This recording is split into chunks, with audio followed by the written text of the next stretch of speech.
For us, 2009 was the most remarkable of years. When it began, 350 was an obscure scientific data point. By the time it ended, it was a rallying cry.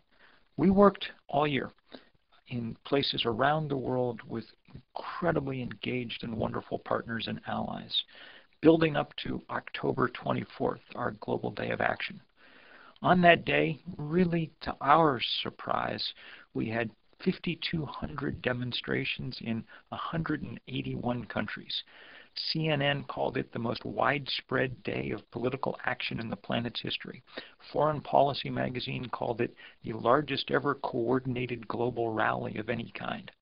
We mostly just called it glorious. As we watched pictures stream in from around the world, we were almost overcome by people's deep faith in their ability to protect their future.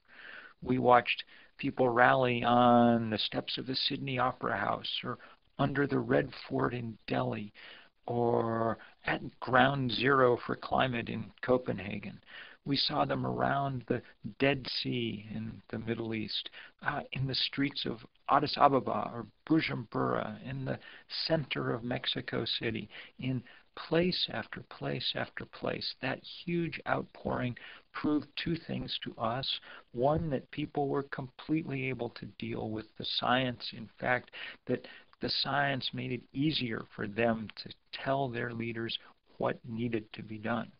The second, just as important, was that the old idea of the environment as a cause for rich white people is an outmoded idea. These demonstrations and rallies and marches were mostly poor people, black people, brown people, Asians, young people. That's because most of the world falls into those categories. That's who was rising to the occasion. The momentum from October 24th carried us straight into Copenhagen. And again, it was a remarkable scene, from the huge demonstrations to our welcome for President Nasheed of the Maldives, to the vigils that we helped coordinate all over the world, to the sound of the great bell at the cathedral in Copenhagen ringing 350 times, a sound echoed across the world that afternoon. But it also showed us the limits of what we've been able to accomplish in that year. Pretty remarkably, we got 117 of the world's nations to sign on to that 350 target. But they were the wrong 117. They were the poor and vulnerable countries. The richest and most powerful weren't yet ready to face up to what the science demands. And so our work goes on.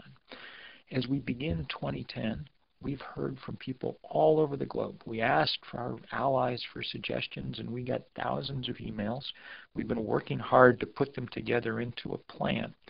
And that plan for 2010 really stresses the notion that it's finally time to get to work.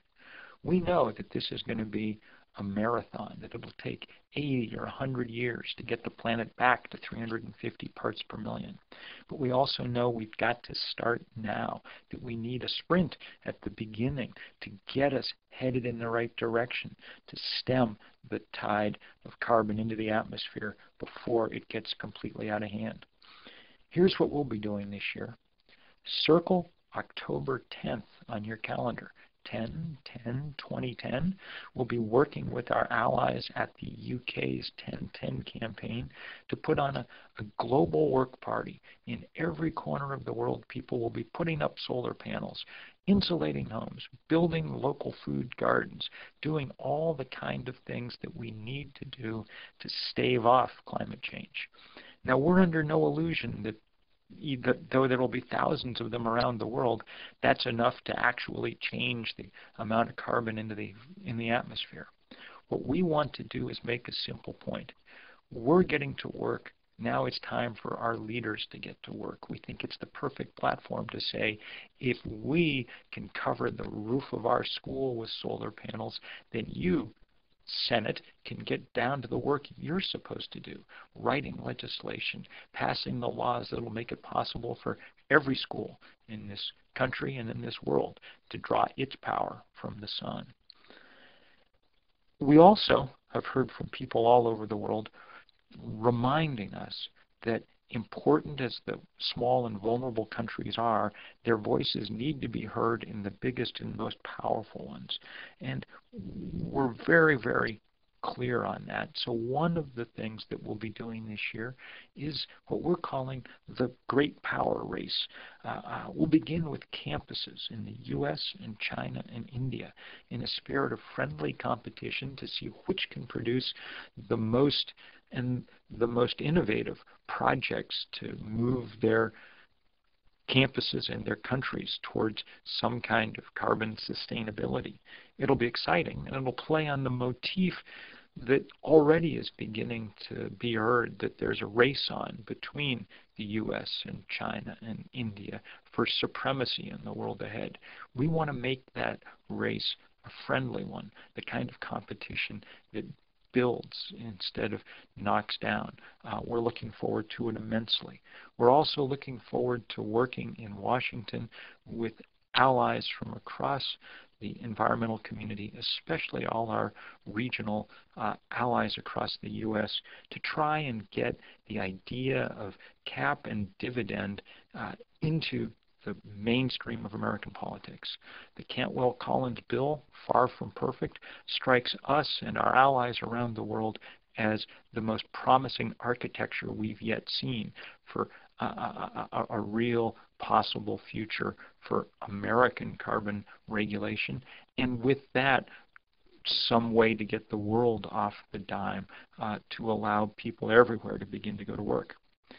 In the basic countries that are clearly going to be key to solving this problem, we have good organizations and will be helping mount national campaigns to get real laws there. Key to doing that will be trainings and training camps all over the world. This is something we're very good at.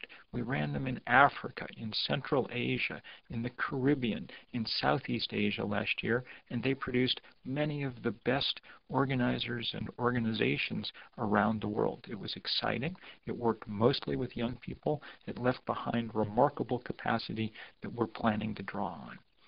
And we're also planning all year long to keep taking that number 350, the most important number in the world, and driving it into the middle of this debate so that nobody is confused even for a minute that we need small changes or minor changes or changes around the edge, so that they know that this is the cause of our time, the battle of our time, the century-long fight that needs to get underway in earnest in 2010.